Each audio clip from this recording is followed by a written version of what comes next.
এখন তো নবরাত্রি চলছে,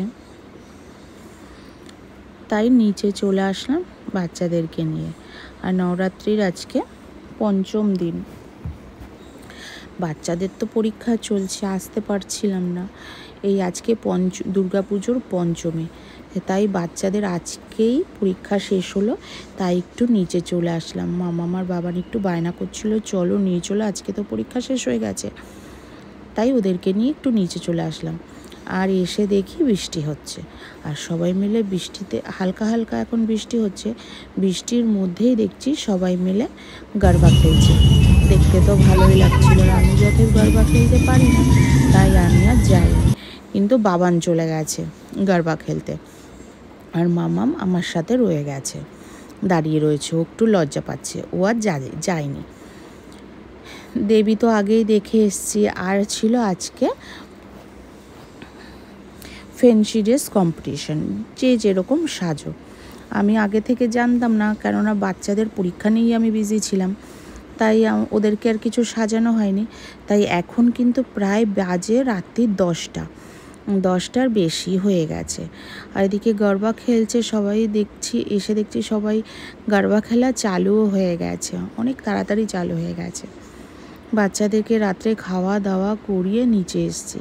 আর আমার কিন্তু এই গরবা খেলা দেখতে ভীষণ ভালো লাগে, আর দেখতে কিন্তু খুব ভালোও লাগছে। আর এখন কিন্তু দেখতেই পাচ্ছেন হালকা হালকা বৃষ্টি হচ্ছে, তার মধ্যেই কিন্তু সবাই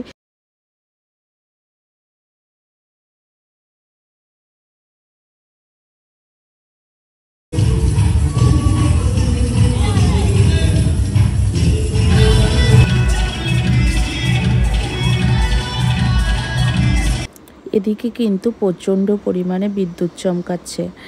বিদ্যুৎ চমকানোর ভিতরে এখন কিন্তু প্রায় রাত 11টার বেশি বেড়ে গেছে। অনেকক্ষণ দাঁড়িয়ে দাঁড়িয়ে ডান্স দেখছিলাম বৃষ্টির ভিতরেই। আর এদিকে দেখুন ছোট ছোট বাচ্চারাও ভিজে নাচ করছে। আর এখন কিন্তু ভালোই বৃষ্টি চালু হয়ে গেছে, এদিকে বিদ্যুৎ চমকাচ্ছে। তাই বাচ্চাদেরকে নিয়ে ঘরে চলে আসলাম। আর বেশিক্ষণ থাকা হয়নি, তাও কম করে 1 ঘন্টা তো নিচে থেকে একটু গরবা খেলা দেখলাম। আর বাচ্চাদেরও খুব ভালো লাগলো। বাচ্চাদের পঞ্চমীর দিন স্কুলে পরীক্ষা শেষ হয়ে গেছে, তাই আজকে হলো ষষ্ঠীর দিন। সকাল সকাল ঘরে স্নান করে পুজো পাঠ সেরে সব কাজ বাজ সেরে এখন ইষ্টের দিকে রওনা দিলাম, কেন সবাই মিলে একটু ইষ্টে দুর্গাপুজো কাটাবো। তাই এখন সকাল সকাল, আর প্রচণ্ড কালকে রাত্রে থেকেই তো বৃষ্টি চালু হয়েছে, আর আজকেও কিন্তু প্রচণ্ড পরিমাণে বৃষ্টি হচ্ছে। ভাবছিলাম এই সকাল সকাল যাওয়ার একটাই কারণ, ষষ্ঠী পুজোতে যাব মন্দিরে, দুর্গা মন্দিরে, কিন্তু সব কিছুর মধ্যে এই বৃষ্টিটা এসে গেল। প্রচণ্ড পরিমাণে বৃষ্টি, যাওয়ার মতন তো কোনো কন্ডিশনই ছিল না।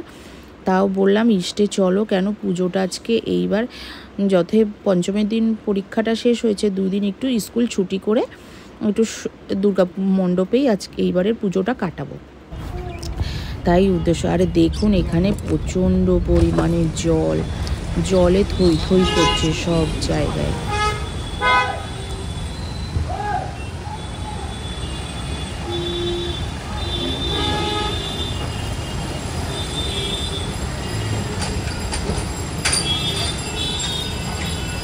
ওইদিকেও তো জল, কোথায় এখানে হয়তো থাকে।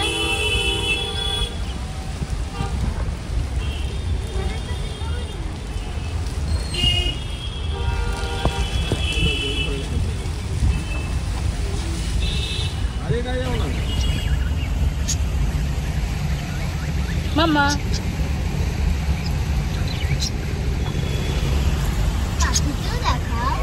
আসলাম বলে অসুবিধা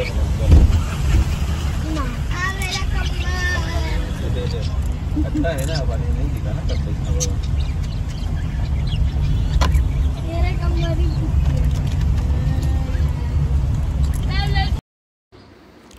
এই বৃষ্টির মধ্যে কিন্তু আজকের দিনটা পুরো ম্যাচাকার হয়ে গেল। হ্যাঁ, এটাই করেছি, ওয়েস্টের থেকে ইষ্টের বাড়িতে চলে এসেছি, কিন্তু কোনো পুজো মণ্ডপে যেতেই পারিনি, আর ঘর থেকে বেরোনোই যায়নি, কেননা এত পরিমাণে বৃষ্টি হচ্ছে, সব জায়গায় হালকা পাতলা করে জল হয়ে গেছে। আর এদিকে শাশুড়ি মার ঘরে চলে আসলাম। শাশুড়ি মার ঘরে এসে এই যে একটু কাতলা মাছ রান্না করছি রসা রসা করে, কারণ আজকে একটু বাইরে থেকে লোক আসবে ঘরে, তাদের জন্য একটু রান্না বান্না হচ্ছে। এইদিকে রান্না করেছি একটা সবজি, আর এদিকে ডাল করেছি পেঁয়াজ টমেটো দিয়ে, আর এদিকে কাতলা মাছের রসা রসা করে করলাম। করে যারা আসবে তাদের জন্য একটু বেড়ে বেড়ে রেখে দিলাম। এদিকে চলে আসলাম ফুচকা বানাতে সন্ধ্যাবেলা। এদিকে বোন সব কিছু রেডি করে রেখেছে, এখন ফুচকাটা বানিয়ে নেব। এখন মাখা হচ্ছে আলুটা এখন একদম গরম হাত দিয়ে তো এমনিও হাত দিয়ে আমি মাখি না, সবসময় হাতা দিয়েই মেখে থাকি। এদিকে তেঁতুল জলে ভেজাতে দিয়ে দিয়েছি, এদিকে আলুটা মাখছি। আর আমাদের বাড়িতে তো সবাই প্রচণ্ড পরিমাণে ফুচকাটা খেতে ভালোবাসে, তাই এই যে সবাই বড় থেকে ছোট পর্যন্ত সবাই ফুচকা খেতে ভালোবাসে। এই যে ফুচকা একদম পুরো রেডি করে টেবিলে নিয়ে চলে এসেছি। আর আজকে তো কাজে যায়নি, আর ঘরেই রয়েছে। আর এদিকে বাবান দুষ্টুমি করছে, আর এদিকে মাম্মিকে একটু ভালোবাসছিল। এদিকে মাও চলে এসছে, বাবাও চলে এসছে, সবাইকে বোন ফুচকা দিচ্ছে। আর আমার তো এখন টকটা খাওয়া বারণ, তাই এখন আমি আর টকটা খাচ্ছি না, এমনি শুকনো ফুচকাই খেয়ে নেব। আমারও তো প্রচণ্ড দেখে তো টক জল দিয়ে না খেলে একদম কোনো মজাই লাগে না, কিন্তু কিছু করার নেই, যখন শরীরে অসুবিধা আছে ওটা না খাওয়াটাই ভালো। ওদিকে মা এসছে, মাকে দিয়ে দিয়েছি, আর এদিকে বাবাকেও দিয়ে দিয়েছি।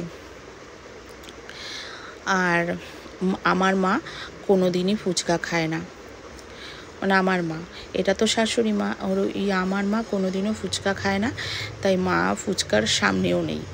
আর মা ওই মাখানো চাখানো জিনিস একদম পছন্দ করে না। আর এদিকে বোন রাত্রিবেলা বানিয়ে নিয়েছে ইলিশ মাছ, বেগুন আলু দিয়ে একদম হালকা পাতলা করে ইলিশ মাছ বানিয়েছে। এদিকে স্যালাড কাটা হয়ে গেছে, এদিকে ডাল হয়েছে, আর এদিকে উচ্ছা সর্ষে হয়েছে, আর এদিকে অনেক কিছুই হয়েছে। বোন এদিকে খাবার পুরো টেবিলে রেডি করে দিয়েছে, খাওয়া দাওয়া